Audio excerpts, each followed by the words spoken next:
ഈ പറയുന്ന ആളും നിസ്സാരക്കാരിയൊന്നും അല്ലല്ലോ. അങ്ങ് മേലേക്ക് പോകേണ്ട ജീവനൊക്കെ പിടിച്ചെടുത്തുന്ന ആളല്ലേ. ഞാൻ പറഞ്ഞില്ലേ ഒരു ദിവസം ആരോടാ സംസാരിക്കുന്നേ? ഈ ഇലക്ഷൻ റിസൾട്ടൊക്കെ ഒന്ന് വന്നോട്ടെ. ഇലക്ഷനില് വർമ്മ സാറ് ജയിക്കും. വെറും ജയമല്ല, വമ്പിച്ച ഭൂരിപക്ഷത്തോടുള്ള ജയം.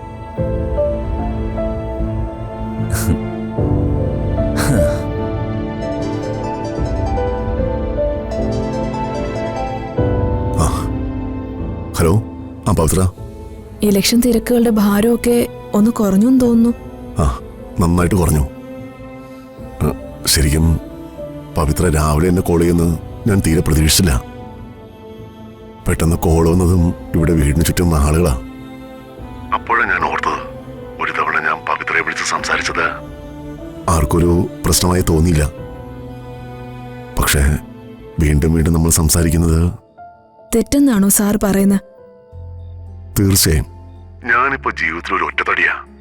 പവിത്ര പറഞ്ഞതനുസരിച്ച് പവിത്രയും തനിച്ച് ജീവിക്കുന്ന ഒരാളാ. അതുകൊണ്ട് വളരെ ആത്മാർത്ഥമായ ഒരു സൗഹൃദവും ബഹുമാനവും എനിക്ക് പവിത്രയോടുള്ളത്. അത് പക്ഷേ ആ സെൻസിൽ മറ്റുള്ളവർക്ക് മനസ്സിലാവണമെന്നില്ലല്ലോ. ഞാൻ പറയുന്നത് ഇയാൾക്ക് വ്യക്തമാകുന്നുണ്ടോ? അപ്പോ എന്നെ നേരിൽ കാണണം, സംസാരിക്കണമെന്നൊക്കെ പറഞ്ഞതോ? ഉണ്ട്. അങ്ങനെ ഒരു ആഗ്രഹം എനിക്കുണ്ട്. നേരിൽ കാണാനും കാണുമ്പോൾ പറയാനും ഉണ്ട്. പറയാനുള്ളത് എന്തായാലും ഫോണിലൂടെ ഇപ്പൊ പറഞ്ഞൂടെ? ഏയ്, അത് പറ്റില്ല. നേരിട്ട് പറയാനുള്ളത് നേരിട്ട് തന്നെ പറയണം. ഇതെന്താ പ്രതാപൻ ഇതുവരെ ഇല്ലാത്തൊരു സംസാര രീതി?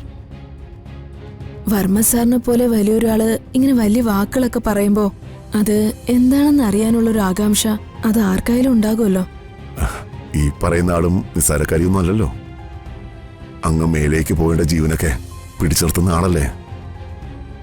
ഞാൻ പറഞ്ഞില്ലേ ഒരു ദിവസം ആരോടാ സംസാരിക്കുന്നേ? ഈ ഇലക്ഷൻ റിസൾട്ടൊക്കെ ഒന്ന് വന്നോട്ടെ.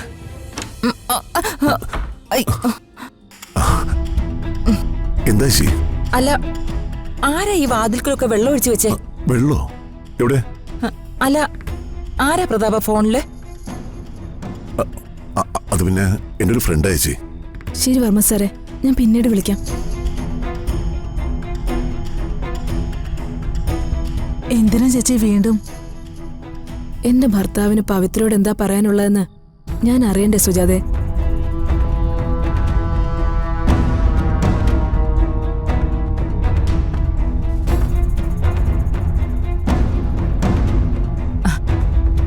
അല്ല, ഇത് ഏത് ഫ്രണ്ടാന്നാ പറഞ്ഞേ?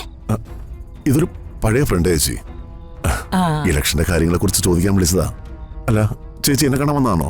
ആ, അതെ അതെ. ഞാനേ അവനെ കുറിച്ച്, ദീപകിനെ കുറിച്ച് സംസാരിക്കാൻ. ഓ, നിന്റെ വിജയത്തിന് ശേഷം അവന്റെ ഭാവിയെക്കുറിച്ച് ഓർത്ത് എനിക്ക് നല്ല ഭയമുണ്ട് പ്രതാപ. തോറ്റു കഴിഞ്ഞ അവൻ എന്തെങ്കിലും കടുങ്കൈ ചെയ്താ നമ്മുടെ കുടുംബത്തെ ആകെയുള്ളൊരു ആൺതരിയല്ലേ അവൻ. ആൺതരി എന്താ ചേച്ചി ഞാൻ അവനെ പറയേണ്ടത്? അവനെ പോലെ ഒരെണ്ണം മതി ഈ ഭൂമിയില്.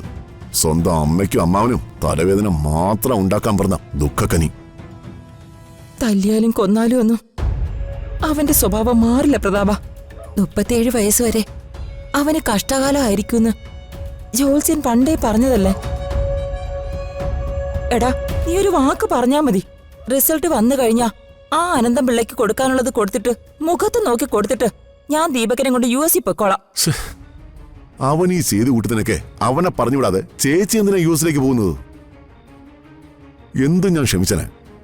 ഒരു സ്വതന്ത്ര സ്ഥാനാർത്ഥിയിൽ നിന്ന് എനിക്കെതിരെ മത്സരിച്ചെങ്കിൽ പോലും എനിക്ക് ഇത്രയും വെറുപ്പ് അവനോട് ഉണ്ടാവില്ലായിരുന്നു. ഇതാ ചതിയുടെ ഒപ്പം.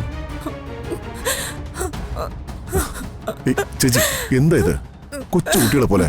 മടുത്തു പ്രതാപ എനിക്ക് ജീവിതം. ചേച്ചി കരച്ചിലൊന്നും നിർത്ത. നമുക്ക് അവന്റെ കാര്യത്തിൽ എന്തെങ്കിലും ഒരു പരിഹാരം കണ്ടെത്താം.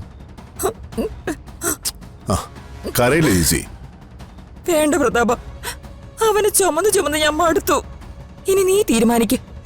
വളർത്താനാണെങ്കിലും പേരോടെ പിഴുതു കളയാനാണെങ്കിലും നിന്റെ തീരുമാനം എന്തായാലും അത് ഞാൻ അനുസരിക്കും. അതേ ഞാൻ അനുസരിക്കൂ.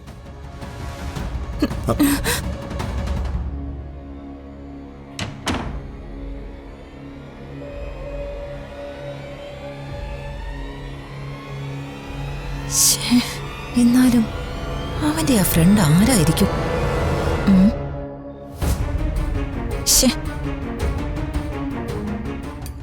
ആ പ്രിയേ, നീ പോയി നിന്റെ അമ്മായിമ്മയും ജയനെയും വിളിച്ചിട്ട് വാ. അമ്മായിയമ്മ സൗകര്യം ഉണ്ടെങ്കിൽ ഒന്ന് കഴിച്ചോളും. ഞാൻ ജേട്ടനെ വിളിക്കാം. ജേട്ടാ, നിങ്ങൾ ഈ വാതിലിന് പുറത്ത് മറിഞ്ഞു നിപ്പുണ്ടായിരുന്നോ? ഞാൻ കണ്ടില്ലല്ലോ. ഞാൻ തൂണിലും തുരുമ്പിലും ഉണ്ടാകും, അത് നിനക്കറിയില്ലേ? അല്ല, അപ്പൊ ഞാൻ പറഞ്ഞത്? അതെല്ലാം ഞാൻ കേട്ട്. ഇപ്പൊ നീ എന്ത് പറഞ്ഞാലും എനിക്കൊന്നും തോന്നൂല, ഒരു ഫീലിങ്സും ഇല്ല. ആ, അത് നല്ല കാര്യ. വെറുതെ മരുമോളുടെ വായിലിരിക്കുന്നത് കേട്ട് വിഷമിക്കണ്ടല്ലോ. മാറിയില്ലടി അങ്ങോട്ട് ഇരിക്കട്ടെ. ഞാൻ ഈ ജീവിതം മുഴുവനും ഗവേഷണം നടത്തിയിട്ടാണെങ്കിൽ ഒരു പാഠം ഞാൻ പഠിച്ചു. അല്ല, എന്തു പാഠം? ലോകത്തിന് എന്തെല്ലാം അത്ഭുതങ്ങൾ സംഭവിച്ചാലും എന്തെല്ലാം മാറ്റങ്ങൾ ഉണ്ടായാലും മാറാൻ പറ്റാത്ത രണ്ട് കക്ഷികളുണ്ട്.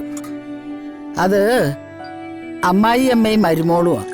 എന്റെ സ്വപ്നമായിരുന്നു ഒരു നല്ല മരുമകളായി അമ്മായി അമ്മയെ സ്നേഹിച്ച് ജീവിക്കണമെന്ന്.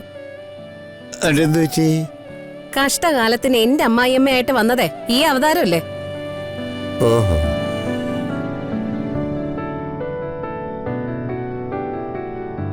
ഓഹോ, അങ്ങനെ ആ യുദ്ധം കഴിഞ്ഞു. എന്തോന്ന്?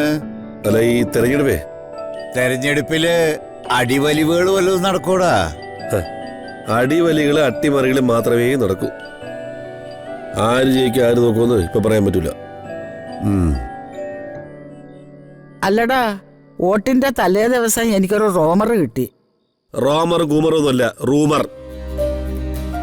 നിങ്ങൾ വലിയ മുഹമ്മദ് അൽ മൻസൂരിയുടെ ആളല്ലേ? എന്നിട്ട് ഇംഗ്ലീഷ് അറിയാത്ത? അതിനങ്ങേരെ അറബി അല്ലേടാ. അറബിയിൽ ഞാൻ എത്ര വേണമെങ്കിലും സംസാരിക്കാം. എന്നിട്ട് ആ റൂമർ എന്താന്ന് പറഞ്ഞില്ല?